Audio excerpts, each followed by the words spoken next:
তাই না? কিন্তু আমরা মনে করি আপনারাই সবচেয়ে বড় প্রফেশনে আছেন এবং সমাজ আপনাদেরকে মূল্যায়িত করে সম্মান করে, আপনার সম্মানের জন্য এই চাকরি করেন। আজকে আপনি শিক্ষক আইনজীবী স্কুলের যদি শত শত ছেলে সুশিক্ষিত হয়, সচিব হয়ে, পুলিশ অফিসার হয়ে, ডাক্তার হয়ে, ইঞ্জিনিয়ার হয়ে, উকিল হয়ে, সাহিত্যিক হয়ে, কবি হয়ে, ব্যবসায়ী হয়ে বেরিয়ে আসে, সেই কৃতিত্ব বাপ্পায়ের চেয়ে বেশি আপনার। অতএব যে শিক্ষক তার সন্তানদেরকে, তার ছাত্রছাত্রীদেরকে সন্তান তুল্য আদর করবে না, তিনি মহান শিক্ষক হতে পারবেন না।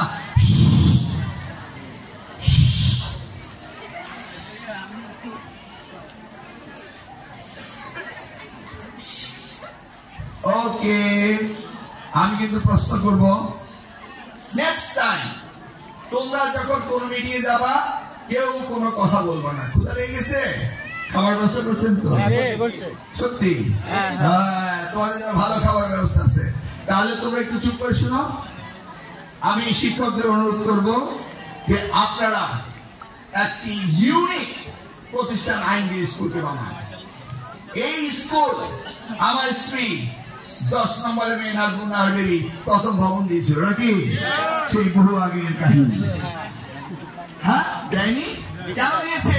সে কচুয়ার মেয়ে, সে তো এমপি ছিল না, সে মন্ত্রী ছিল না, সে তার এলাকাকে ভালোবাসে, সে তার এলাকার ছাত্রছাত্রীদের ভালোবাসে। আমাদের সময় ঢাকা বিশ্ববিদ্যালয়ে কচুয়াতে খুব কম লেখাপড়া করতো, কারণ এখানে একটা কলেজ ছিল একজন মহান ব্যক্তির নামে। ওই কলেজটাতে শুধু নকল আর নকল আর নকল শেখানো হতো নাকি? আচ্ছা, আমি এখানে একটা মাদ্রাসা আমার নামে প্রতিষ্ঠিত করা হয়েছে, হয়নি? এই মাদ্রাসা যদি নকল হয় তাহলে মানুষ বলবে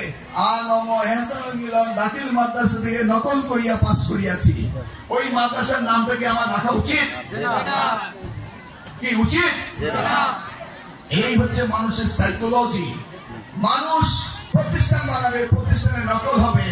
এই যে আমার মন্ত্রী ভূমিষ্ঠ শাহজালাল প্রধান, আমাদের সাংবাদিক করিম সাহেব সহ যারা আছেন, তারা কোন কলেজে পাস করছে নাকি? না বল পুরাটা বঙ্গবন্ধু ডিগ্রি কলেজ। আমি যখন চিটাগাং বিশ্ববিদ্যালয়ে 80 দশকের নেতা হিসেবে গিয়েছিলাম ছাত্র দলের কমিটি করতে, তাহলে বাংলাদেশ উন্নত হবে।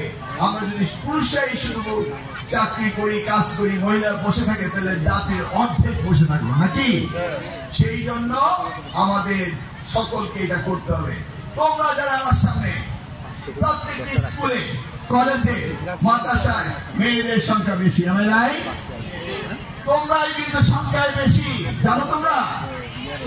তোমরা যদি সঠিকভাবে লেখাপড়া করো, তোমরা আগামী দিনে তোমাদের জীবন তোমরা প্রতিষ্ঠিত করতে পারবে। তাহলে ওই যে পুরুষ শাসিত সমাজ, সেখান থেকে বেরিয়ে আসতে হবে। কেউ কাউকে শাসন করে না, সকলের অধিকার রয়েছে সমানভাবে থাকার নাকি? তোমরা তো বেবি আপার চিহ্ন দেখো নাই? আমি যদি বেবি আপাকে খুব একটা শাসন করে হয়, সে তার বুদ্ধিমত্তা, তার শিক্ষাগত যোগ্যতা দিয়ে সে নিজেকে প্রতিষ্ঠিত করবে। অতএব তোমরা যদি আগামী দিন সুন্দরভাবে চলতে হয়, প্রত্যেকটি মেয়েকে ভালোভাবে লেখাপড়া করতে, তোমরা লেখাপড়া করবো তো? ঠিক মতো করবো তো?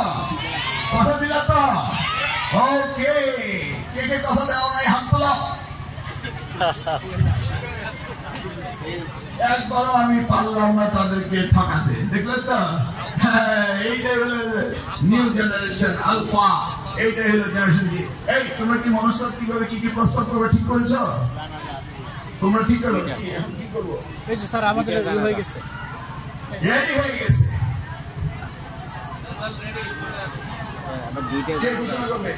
একটা জানাজা আছে, এই যে কে ঘোষণা করবে? এই যে ঘোষণা করবে কে?